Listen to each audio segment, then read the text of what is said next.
If you make phone calls in order to close deals, you need to listen to this video because I'm going to be giving you some clear tips that you can use today to help you close more deals over the phone.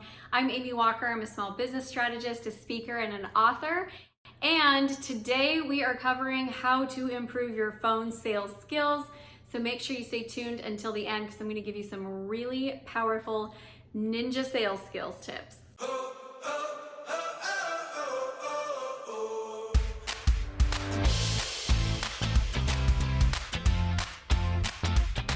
For all the tips that you need to grow your business and maintain life balance, make sure that you subscribe to the channel and hit the bell notification so that you can be notified every time we release new content. So why are phone sales skills different than selling in person? Here's the deal. When you're in person, you can pick up on people's mannerisms, their facial expressions, little body language cues that they give off. You get a feel from the person. There's a vibe that you get from that person. And all of that helps you to be able to be more successful at closing deals. When you're on the phone, it's like you take away all of those senses and you have to just rely on the words and the tone. And there's a lot of information that you miss when you can't see and feel a person and be, right there with them. So if you want to get better at closing deals specifically on the phone, which let's be honest, a lot of business happens over the phone these days, a lot.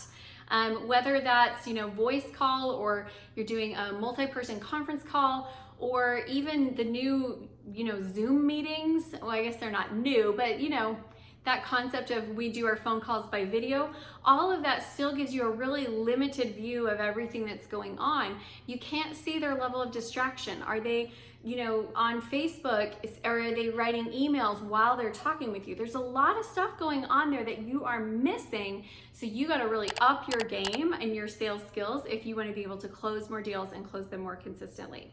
So I'm going to give you 6 specific things today that you can work on that is going to help you be able to close more deals over the phone. Number 1 is building rapport. I play the best friend game when I start a sales call. So before I get on any call, I think in my mind, I'm going to talk to this person like I would talk to my best friend. Now, that doesn't mean I'm unprofessional. I am still really professional, but like that level of connection and rapport, I assume the rapport from the very beginning, and it helps us get there faster because I know that they can't see me. They don't get that vibe from me. So I've got to do my job to make that come through and build that rapport much more quickly. We've all had conversations with people where we felt like we knew them really quickly and we felt good about them and settled into that rhythm quickly. And the way that I create that is before I get on every call, I think of each person like, okay, I'm going to talk to them like I would my best friend. Still professionally, but I am going to put that level of connection and assume that we're connected because it helps us to get there more quickly. Let me give you a couple of tips on this. I'm not saying like cross boundaries between strangers. Like I don't stalk them on social media and be like, oh, so I saw, Sarah had her dance recital this weekend. How fun was that? Because that's creepy. I'm not going to do that. So if a holiday's coming up, I'll be like, so what have you got planned for the holidays? What are you guys doing? This is what we're doing, and I just kind of like jump right into a little bit of personal stuff before we transition over to business stuff. I find that is really helpful. So the second thing to helping you increase your phone sales is going to be learning to read your client through the phone. Like I mentioned at the beginning, when you're in person with somebody, you got a lot of body language clues to go off of. There's a lot of things with eye movements and hand movements and legs and even directions of the feet that tell you like, are you on the same page? You can't see any of that or read any of that over the phone. So you have to listen to voice cues. So let me go over some specific things that I look for. I listen for any time that the tone goes up or down. So if they're talking, then all of a sudden their tone of voice gets higher, or all of a sudden their tone of voice gets lower, like the actual pitch that they're speaking at goes higher or lower, that's a really good clue for emotion level. And when it goes higher, they tend to be tapping into higher frequency emotions like excitement, happiness, but it also could be stress or worry. But anytime the voice goes up, it's like higher frequency emotions. When it goes down, it goes into the lower frequency emotions, which would be things like peace or sadness. So it's not a positive, negative. It's think about the emotions that make you feel like you want to go fast. Think about the emotions that make you just want to like slow it down. So that is an indicator with the actual pitch that they speak with, if it's going up or down. Now, everybody has a range, right? So in my normal speech, my pitch is going to go up and it's going to go down. But I'm talking about like it really goes up or it really goes down. Like outside of their norm, that's going to be an indicator into which types of emotions they're going into and letting you know there is some emotion behind whatever they're talking about there. The other thing that I listen for is pausing. And when there's a long pause, the tendency is you want to fill it, especially since you can't see them and you can't see what's happening. Pauses are your best friend in sales because when they're pausing, they're processing. And if you will just wait patiently and let them have time to process, you're going to find that when they do speak, what they say is better. Like it's more informational, it's more accurate, it's more honest, and it's going to be worth waiting for. So when they come up with a pause and you're sitting there on the phone like, are they going to talk? How, should I say something? No, you shouldn't. You should wait and you should let them come process, give them time to think about it, let them come back with a well thought out response, and it will help your conversations go so much better. The next thing that I listen for is throat clearing. So if you get like a, now, if they have a cold and they're clearing their throat quite often, that's different. That's just, they have a cold.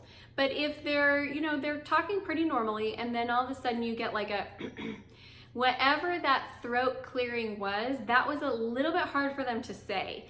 So that's another indicator that you might want to ask more questions about that, because it could be that, they are on the verge of having an objection, but they're having a hard time expressing it. So ask some more questions.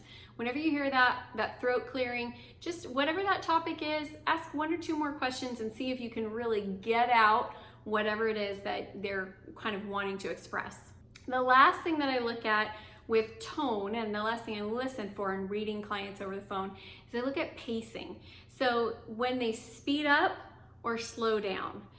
When they speed up, it tends to be like they've got a lot to say and it's coming really quickly through their mind. And when they slow down, they're needing more time to process through and think through what they're saying. And so I will match my pacing with their pacing. If they're talking really, really fast, then they've got lots of ideas coming through and they've got a lot that they want to express, and I'll move quickly with them. When I hear them start to slow down, I know that I need to slow down as well, because they're needing to think through things a little bit more, and it's getting a little bit more methodical, and so I'll match that. And all of those help me to get a better read for the client and create better sales conversations. Tip number 3 is a really simple oldie but goodie, which is smile while you're on the phone. You can hear a smile. If I'm talking like this versus I'm talking like this, you can tell if I sound like I'm smiling, or you can tell if I sound like I'm not. There is something that just magically changes. And you might be like, well, Amy, that's just your voice. But honestly, it's really hard to sound excited if you're not smiling. Like, it doesn't create enough openness in the cavity of your mouth. Your lips are blocking all airflow. It really is hard to come across as sounding real happy if you're not actually smiling. So put a smile on your face. When I very first got started in sales, I thought I sounded a lot better on the phone than I actually did, which is gonna lead me into my next tip, which is to record yourself on the phone and listen to how you sound.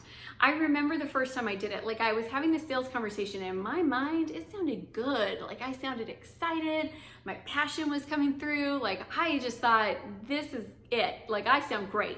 And then I listened to that recording and I was like, oh, I actually sound like I'm bored. I don't sound high energy, I don't sound confident, and it didn't come through. And so one of the things I have learned is whatever's your normal energy level, times it by 2 or 3, and do that on the phone and it will come through as your normal energy level. Now, I'm not saying that you have to be on the phone like, oh my gosh, I'm so excited to talk to you. This is gonna be a great conversation.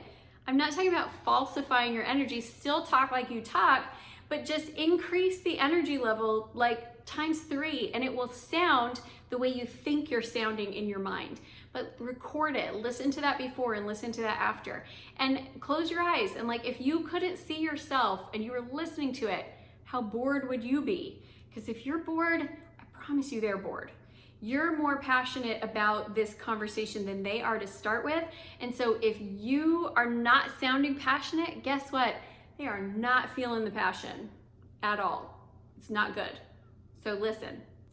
All right, another tip that I have for increasing your energy is actually get up and move before you start the call. So walk up and down the stairs, run around your house, do some like stretches and yoga poses and do a little like pre-sales call dance. Get some movement going on because that will increase your energy level as well and help you to come through a little bit better on the phone. If you're on the phone and the phone call, you can tell the energy is kind of dipping down, I stand up and I start walking around my office, and I'll, sometimes I'll do, like even walk down the stairs and walk up the stairs because I know I need to keep that energy flowing and moving. And if I'm starting to feel sleepy or stagnant, I gotta get up and move. Sometimes if you work in like a sales call center environment, you'll see people who they pace back and forth inside of their cubicle. They don't even have that much space, but they're just back and forth because it creates a better energy flow and their conversations feel better to them. So utilize that tool. All right, the last thing that you've got to do better on the phone is learning to overcome objections better. If you don't know how to overcome objections, click the card because I've got a great video that will teach you how to do that. But I just have to tell you, you have to do it even better on the phone than you do in person because it's easy to sidestep things on the phone because they can't see you, right? Like I can tell you, oh yeah, I'm just so busy. When in reality, it's like, no, my bank account's overdrawn right now, so I really can't, even though I would like to, but I don't want to tell you that my bank account's overdrawn because we don't know each other that well, right? Like there are ways for you to be able to sidestep things, and when you can't see someone in person, it's just a little bit easier to do that. So what we want to do is we want to make sure that we are clear on what the objection actually is. So on the phone, you're going to want to put a little bit more into that overcoming objection process, asking a little bit more questions, doing a little bit better job uncovering what their root concerns are, because they are not as forthcoming with them over the phone as they are in person. So you just kind of have to hang in there a little bit longer to get to the root of what their concerns are, so that you can help satisfy those concerns and answer their true questions instead of just the first thing that they told you because it sounded good. All right, if you need some more help on overcoming objections, again, I put the link up for that video, but also I've got a ton of information on overcoming of sales objections in my book. It's called the I'm Not a Salesperson Sales Book. If you go into the description, you can actually download the whole book for free and read exactly how to overcome the most common sales objections. It's a great resource for you. Was this video helpful? If so, I would love for you to leave me a comment and tell me which strategy you're gonna use in your phone calls this week to help you close more deals. If you would like to stay connected and join a community of like-minded entrepreneurs, make sure you come and join our private Facebook group, the CEO Spot. The link is in the description. I would love to see you there. It's a great place to come and ask questions and get some resources. And if I can support you in your business in any way, leave me a comment. I respond to and read every single comment that I get, and I'd love to be a resource for you in your business. Thanks so much for watching, everyone.